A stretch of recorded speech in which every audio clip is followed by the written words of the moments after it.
It was here that Oliver Ivanovic was shot by the attackers in a moving vehicle. There's heavy police presence now, and forensics personnel are finishing their jobs. Police officers and journalists were in the hospital, where doctors tried for 45 minutes to resuscitate Ivanovic to no avail. Serbia's president addressed the nation from the capital Belgrade. For the Serbian state, this is an act of terrorism, and we will address it accordingly. We request that Serbian authorities participate in the investigation process on the territory of Kosovo. We are convinced that our participation would mean finding out the truth behind the assassination of Oliver Ivanovic.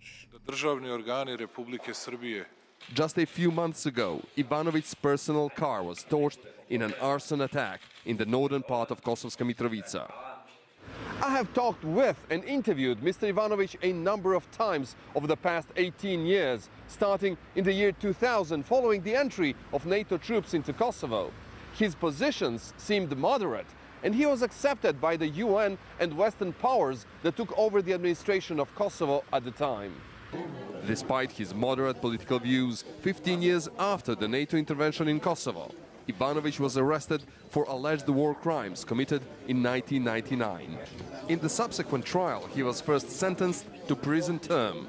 Accused Oliver Ivanovic is sentenced to 9 years of imprisonment. But this verdict was later overturned by the higher court ruling. It's a question of what they wanted to achieve with his assassination.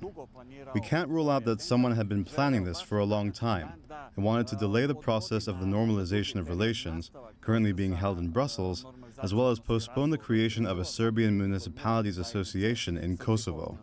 Kosovo declared its independence after the NATO bombardment of Serbia back in 1999.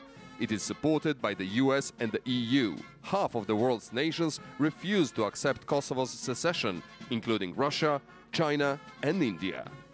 Aljoša Milenković, CGTN, Belgrade.